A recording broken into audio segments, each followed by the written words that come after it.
Jamais elle n'aurait imaginé s'assoupir sur l'épaule d'un inconnu. Pourtant, lorsque l'avion atterrit et qu'elle ouvrit enfin les yeux, cette femme qui avait passé sa vie dans des tours de verre et des salles de conseil se retrouva en larmes, non pas de gêne, mais à cause de ce que ce père célibataire, assis à côté d'elle, avait fait pendant son sommeil. Ceci n'est pas seulement le récit d'un vol embarrassant, c'est une histoire de bienveillance, celle qui transforme les gens, adoucit les cœurs et nous rappelle que parfois, les personnes que l'on s'attend le moins à rencontrer sont celles qui nous montrent ce qui compte vraiment. Avant de poursuivre, si des histoires comme celle-ci touchent votre cœur, n'oubliez pas d'aimer, de vous abonner et de commenter. Nous partageons ici des récits authentiques et puissants qui nous rappellent la bonté qui subsiste dans le monde. C'était une matinée glaciale à l'aéroport de Paris, Charles de Gaulle. Le vol 315 pour Nice commençait son embarquement, et au siège 15B se trouvait Hélène Cormier, la directrice générale de 39 ans d'une entreprise technologique en pleine expansion. Son assistant lui avait réservé une place à la dernière minute, après une semaine éreintante de réunions d'investisseurs et de nuits blanches. Elle était épuisée, d'une fatigue que même le café ne pouvait dissiper. Vêtue de son tailleur bleu marine signature, son téléphone ne quittait jamais sa main. Courriel, contrat, projection, toute son existence se déroulait à travers cet écran lumineux. Pour elle, le temps, c'était de l'argent, et la conversation futile, une perte des deux. Alors que les passagers s'installaient, Hélène leva à peine les yeux. Elle espérait seulement que son voisin ne serait pas bavard. Puis arriva l'occupant du siège 15A, un homme d'environ 35 ans, aux yeux bruns bienveillants, une barbe de quelques jours et une petite fille lui tenant la main. La fillette ne devait pas avoir plus de 7 ans. Elle avait de grandes boucles brunes attachées en couette et un sac à dos rose avec une licorne qui semblait presque plus grand qu'elle. « Bonjour » dit l'homme en souriant tandis qu'il aidait sa fille à s'installer près du hublot. « Désolé si elle est un peu agitée, le vol est long. » Hélène fit un signe de tête poli, les yeux toujours rivés sur son téléphone. « Je suis David » ajouta-t-il. « Et voici Lise. » La petite fille fit un timide signe de la main. Hélène esquissa un léger sourire et retourna à ses courriels. Mais quelque chose dans la manière dont David ajustait doucement la couverture de sa fille attira son attention. C'était tendre, patient, le genre d'amour qu'elle voyait rarement dans son univers de délais et de contrats. Dès que l'avion décolla, Lise s'endormit presque immédiatement, la tête posée sur le bras de son père. David regarda par le hublot, perdu dans ses pensées. Il ne toucha pas son téléphone une seule fois. Environ 1 heure après le décollage, les lumières de la cabine furent tamisées. Hélène sentit ses paupières s'alourdir. Le vrombissement du moteur était presque hypnotique. Avant de s'en rendre compte, elle s'était endormie, sa tête reposant sur l'épaule de David. Elle se réveilla près de 2 heures plus tard, surprise et gênée. « Oh mon Dieu, je suis tellement désolée » murmura-t-elle en se redressant.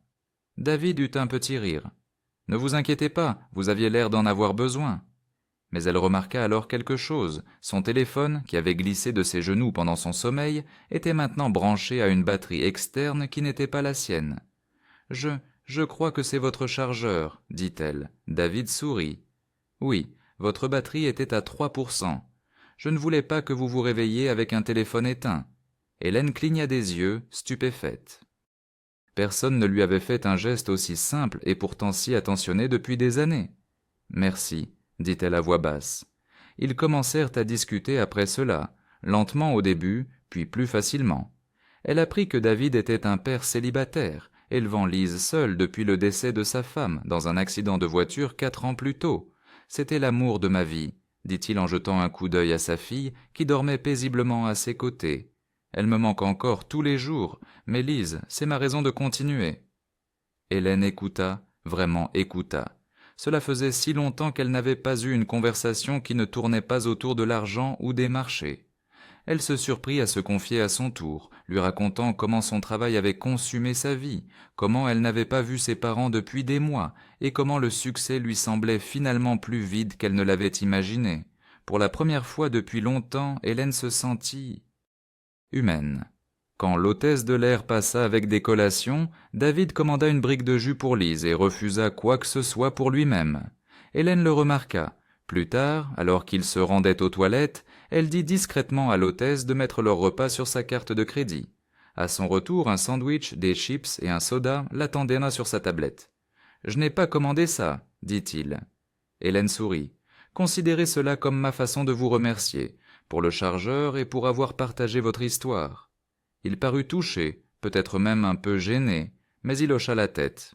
Merci, c'est vraiment gentil. Au fil du vol, ils parlèrent de tout, de l'éducation des enfants à la poursuite des rêves. David lui raconta qu'il cumulait 2 emplois, l'un dans une quincaillerie et l'autre comme livreur, juste pour payer les factures et les frais de scolarité de Lise. « Elle adore son école, dit-il. Elle est petite, mais vraiment bien pour elle.